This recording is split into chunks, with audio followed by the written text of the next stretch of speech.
Bismillahirrahmanirrahim. Allahumma salli ala Sayyidina Muhammad wa ala ali Sayyidina Muhammad.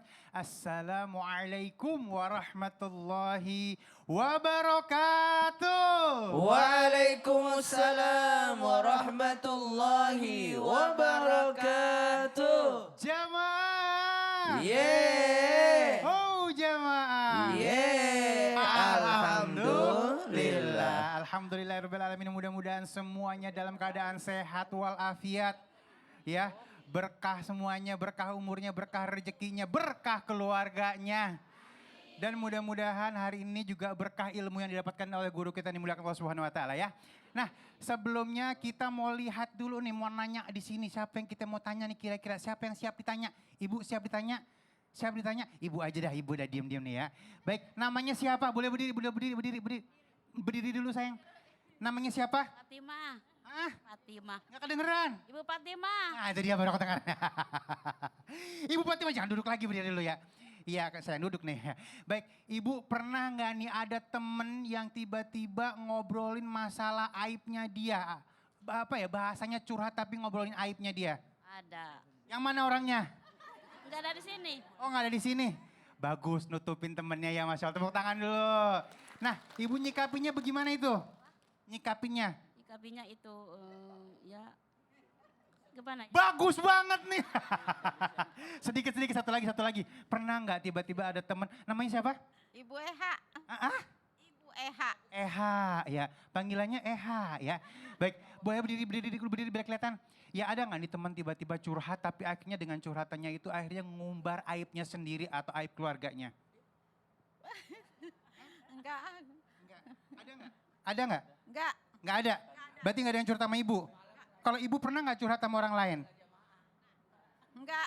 Nggak juga. Salah nanya saya. Ya tepuk tangan dulu ya semuanya yuk. Baik ini luar biasa ya. Kita akan membahas sesuatu yang mungkin akhirnya menjadi pembelajaran buat kita semua. Allah sudah tutupi, kenapa malah dibuka? Tepuk tangan dulu yuk. Apa biasa yang ditutupi nih? Hah? Ya. Nah ini ada cuplikan juga namun sebelumnya kita sikapi dulu, aku bacanya agak nggak enak tapi nggak apa. Ini akan jadi sebuah contoh buat kita semuanya ya. Jadi baru-baru ini di media sosial lagi rame banget ya ada kabar selebriti yang sedang hamil di luar nikah. Naudzubillah min dzalik ya. Ya Allah mudah-mudahan kita semua terselamatkan dari hari ini ya. Peristiwa ini mengundang banyak keperhatian nih dan semoga bisa jadi bahan renungan buat kita semua. Kita lihat dulu ini ya, aduh ya Allah. Erika Karlina namanya ya, mengakui dirinya sedang mengandung. Kita sikapi dulu yuk. Oh ya baik, kita tidak tidak menghakimi ujian setiap orang, tapi emang setiap orang punya ujiannya masing-masing. Kita berusaha untuk mengambil pembelajarannya. Ya baik, Ustadz, ini akhir zaman ya, kadang-kadang orang itu lebih senang mengumbar keburukan atau aibnya dibanding kebaikan. Nah, kenapa? Karena aib atau keburukan ini lebih gampang untuk menarik perhatian orang. Nah, menurut Ustadz, maaf ya, ini kayak zina, kayak hal-hal yang negatif seperti ini. Kayak udah nggak ada bahasa Betawinya nih ya, kagak ada yang aling-aling malunya gitu ya. Main ngomongin aja gitu, padahal kalau dulu mah kita tutupin ya, sekarang malah dibuka. Silakan Ustadz. Baik, terima kasih Bang Ali Tabek guru kami Habib Muhammad, Ustaz Maulana, para jamaah, alim ulama yang dimuliakan Allah Subhanahu wa taala. Ada orang yang tidak diampuni oleh Allah Subhanahu wa taala. Siapa mereka? Al-mujahir. Siapa al-mujahir? Orang yang menjahar. Apa itu menjahar? Orang yang mengumumkan, membuka kekurangannya, membuka dosa yang telah ditutup oleh Allah Subhanahu wa taala. Maka kalau dikatakan kalau Allah sudah menutupi aib tersebut, apa yang harus kita lakukan? Satu, banyak-banyak beristighfar. Karena ditutupi sama Allah belum tentu diampuni. Maka tetap banyak-banyak beristighfar, sibuk untuk berusaha membersihkan daripada kesalahan dan dosa. Karena tidak ada satupun manusia yang bersih dari salah dan dosa. Yang kedua sibuk apalagi? Wa atbi'is sayyi'atil hasanata hatta tamhuha. Kalau memang sudah terjerumus daripada kesalahan, sibuklah menambal keburukan itu dengan kebaikan.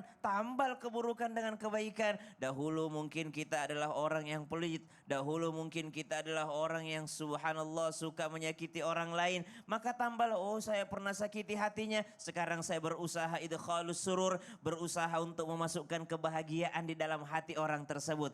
Itu yang mesti dilakukan oleh manusia, oleh orang-orang yang punya kesalahan. Dan tidak ada satupun orang yang bebas daripada kesalahan. Maka keliru ketika orang mengatakan, daripada saya tutup-tutupi, saya munafik dong. Saya harusnya jujur aja. Oh enggak gitu. Ada orang yang subhanallah ketika dikatakan tingkatan manusia itu, kata Imam Al-Ghazali, ada ataupun dalam tafsir disebutkan, satu ada orang yang casingnya itu lebih baik daripada hatinya. Ini orang celaka ini. Kelihatannya bagus luarnya, tapi ternyata hatinya kurang bagus. Nah, ini orang celaka. Ada orang yang standar tengah-tengah, casingnya sama isinya itu samalah.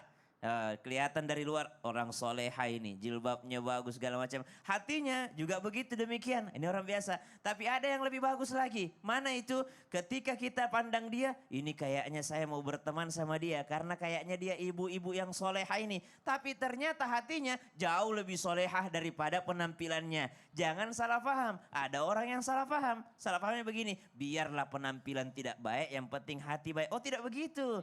Biarlah penampilan baik, hati jauh lebih baik. Harus lebih baik, Gitu. Masya Allah. Jadi bukan munafik namanya, bukan mesti jujur. Oh saya pendosa, semua orang berdosa. Tapi kalau Allah sudah tutup aibmu, justru bersyukurlah dan tetaplah beristighfar karena ditutupi belum tentu diampuni. Ya Allah, terima kasih Ustaz. Sama-sama Bang Ali. Tepuk tangan dulu biar semangat yuk. Aduh ya Allah, kalau aib semuanya dibuka kayak apa hidup kita ini ya, naudzubillah min zalik. Baik, kita lihat lagi nih, aduh, ini ada cuplikan nih ya.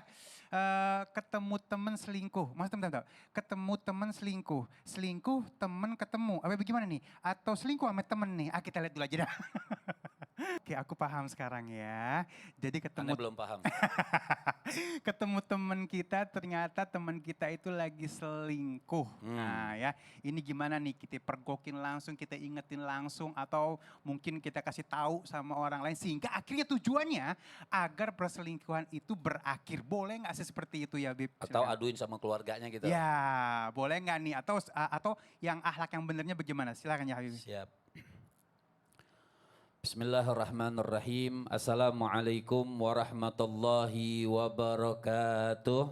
Waalaikumsalam warahmatullahi wabarakatuh. Alhamdulillahirabbil alamin. Allahumma shalli wa sallim ala sayyidina Muhammadin wa ala ali sayyidina Muhammad. Izin Ustaz Maulana, Ustaz Syam, Bang Ali dan semuanya, mudah-mudahan kita selalu ditutupi aib kita oleh Allah Subhanahu wa taala. Amin ya Allah. Amin ya rabbal alamin. Ada hadis daripada baginda Nabi besar Muhammad sallallahu alaihi wasallam. Nabi mengatakan, man ra'a minkum munkaran falyughayyirhu biyadihi. Fa in lam yastati fa bilisanihi, fa in lam yastati fa biqalbihi wa huwa ad'aful iman, atau wadzalika ad'aful iman. Kita lihat orang maksiat lah namanya, selingkuh atau maksiat. Apa kita kasih tahu keluarganya? Kita jangan jadi orang yang suka menghancurkan keluarga orang. Kalau memang kita sanggup, Nabi mengatakan fal yughayyirhu biyadihi. Kalau memang kita sanggup, sudah. Kita betul-betul tarik dia dengan kekuasaan kita, dengan kemampuan kita. Oh itu mungkin terlalu kasar misalnya. Fa'illam yastati fabilisanihi, dengan nasihat. Kalau tidak sanggup dengan kekuasaan, dengan nasihat kita panggil, tabayun dulu. Benar gak? Kan kita gak tahu, mungkin itu sudah nikah, mungkin itu istrinya. Kalau istri kan bukan selingkuh namanya, orang nikah lagi kita gak bisa katakan orang itu selingkuh. Makanya nasihat yang bagus, nasihat yang baik. Dan kita tidak bisa menasihati apa langsung mengadu sama keluarga kita. Nabi saja ketika ada orang datang sama Nabi melakukan, dia katakan wahai Rasul aku berzina. Nabi katakan pulanglah engkau, bertaubatlah engkau kepada Allah Subhanahu wa taala. Nabi tidak ngejas dia, Nabi tidak katain dia, Nabi tidak omelin dia, Nabi kasih nasihat dia, Nabi SAW beri kesempatan dia. Karena Allah yang beri kesempatan untuk bertaubat kepada Allah Subhanahu wa taala, itu yang harus kita lakukan. Oh, nggak sanggup juga ngomongin nggak enak, nanti dia marah, nanti dia tersinggung. Fabi qalbihi, minimal kita ingkar perbuatan tersebut di hati kita dan kita doakan dia. Walaupun itu dikatakan adhaful iman, artinya selemah-lemahnya iman hanya bisa mendoakan atau ingkar di hati kita bahwa itu perbuatan buruk. Itu yang harus kita lakukan. Jadi kita tidak perlu masuk dalam ranah rumah tangga orang kecuali memang diminta untuk menasehati atau memang diminta untuk melakukan sesuatu perbaikan dalam keluarga tersebut, kita lakukan. Itu yang terbaik buat kita. Jadi tidak usah masuk ke urusan orang yang selama kita memang tidak diminta.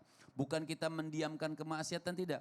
Apalagi sampai bikin rumah tangga orang itu terpecah. Apalagi ada anak-anaknya, itu yang terus kita pikirkan. Artinya ada keburukan yang lebih besar lagi kalau kita salah langkah ya. Betul. Baik ya Allah, terima kasih Habibi. Boleh tepuk tangan dulu Bu. Aduh masih seru nih ya, kita akan bahas lebih lanjut lagi ya. Allah sudah tutupi, kenapa malah dibuka? Tetap bersama kami di Islam Itu Indah. Jamaah, alhamdulillah.